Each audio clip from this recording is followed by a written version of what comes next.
Gulong-gulo yung utak ko ngayon at hindi ko malaman kung ano yung gagawin ko. Kakapanganak ko pa lang last year at ang panganay ko ay mag-iisang taon pa lang ngayon. Pareho kaming may trabaho ng asawa ko pero hindi naman kalakihan ng sahod. Ang dami rin naming binabayarang utang. Kami rin ang sumusuporta sa mga magulang namin kaya gustong-gusto namin na matapos lahat ng bayarin. Nakaplano ng lahat ang apply namin abroad at bigla na lang akong nabuntis. Sobrang iyak ko at sobrang nagulat ako nang nag-PT ako tapos positive. Nagpipilis naman ako pero siguro meron lang din akong nakalimutan. At withdrawal din naman ang asawa ko kaya hindi ako makapaniwala na nabuntis ako. Sira lahat ng plano namin at hindi pa namin kayang mag-anak ulit. Kaya ang ginawa ko, ininuman ko ng gamot pampadugo at mga herbal na pampalaglag. Kaso hindi talaga umepekto, hindi rin ako dinugo. Sobrang stress ako kasi wala naman kaming ipon at hindi pa rin namin kayang i-provide lahat sa anak namin. Inutang pa naming lahat ang ginastos namin sa pag-a-apply sa trabaho pa ibang bansa at sa mga taong nangako kaming babayaran namin pagdating namin doon. Sa ngayon kahit isa wala pang nakakaalam sa pamilya namin at kahit sa mga kaibigan ko. Nagugulahan ako kung dapat ko bang ikip si baby or ipagpatuloy ko ang pagpapalaglag. Please don't judge kasi napakahirap ng ganitong sitwasyon. Kaya kailangan ko ng payo. Takot ako na baka may depekto na rin ang baby ko dahil sa mga nainom ko pero takot din akong ipalaglag dahil inuusig ako ng konsensya ko. Sinisisi ko ang sarili ko sa katangahan at sa kairesponsablehan namin. Mamilan, salamat po sa pagbasa nyo. Kailangan ko lang talaga ng advice. Ang hirap lang talaga kasi maselan akong magbuntis. Pati ayoko na kasing maranasan ulit ang hirap at ang sakit sa panganganak. Please lang kailangan ko ng payo at huwag nyo po sana akong husgahan. From our letter sender,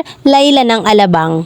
Ikaw na rin yung nagsasabi na nagpipilis ka, nagwi-withdrawal kayo ng asawa mo pero nabuntis ka pa rin. Ibig sabihin, para sa'yo talaga yung batang yan. Hindi solusyon ng pagpapalaglag, maraming gustong magkaanak pero hindi nabibigyan. Tapos ipapalaglag mo lang habang buhay mo yung pagsisisihan. Kung sakali na malaglag man yan at guminhawa yung buhay nyo mag-asawa, hanggang pagpikit mo or pagtanda mo, maaalala mo yan. Buhay ng anak mo kapalit ng pangarap nyo, mag-isip-isip ka. Ayaw mong i-judge pero parang hinusgahan mo na yung buhay ng bata na hindi dapat siyang mabuhay dahil takot ka sa maraming bagay na napaka-unfair naman yata nun. Kaya ka ganyang nagpapanik kasi ang nasa isip mo ay magiging pabigat sa'yo ang bata. Kaya nakakapag-isip ka ng hindi tama. At eto naman yung real talk advice ng mamilin mo. Napaka-selfish ng rason mo. May trabaho naman kayong mag-asawa, diba? At kahit pa sabihin na gaano pakalit ang sweldo nyo, hindi rason yun para tanggalin mo ang buhay na nasa loob ng tiyan mo. Kung ang mga dalagang ina nga ay kinakayang buhayin ng mga anak nila, ikaw pa kaya na may katuwang sa buhay? Baka siguro hudyat na yan na hindi muna kayo matuloy mag-abroad. Alam mo, dapat ka talagang i-judge. Kasi napaka-selfish ng rason mo. Naiisip mo ba na kung ilang mag-asawa ang nahihirapang magkaanak pero ikaw napaka-bless mo? Ipanatag mo muna yung isip mo bago ka mag-decide. Huwag kang ura-urada. Tingnan mo tuloy ang nangyari. Mamaya lumabas yung anak mo na may depekto, sa tingin mo hindi ka gagastos? Kung lumabas man yan na mahina ang puso or kung ano man, dadalhin mo yan forever, yung kagagahan mo dahil baka maghirap yung anak mo habang nabubuhay siya. Huwag mong ituring na panira sa plano yung batang yung nasa tiyan mo pa lang. Unfair yun para sa kanya dahil una sa lahat wala naman siyang kasalanan. Ituloy mo na yung second baby nyo. Malay mo yung batang yan pala na pinagdadamutan mo ng buhay, yan pala yung magpapasok sa inyo ng swerte. Hindi maitatama ng pagkakamali ng isa pang pagkakamali. At lalong hindi solusyon ang pagpapalaglag. Pero pwede mong gawing solusyon ang pagiging responsableng tao at magulang.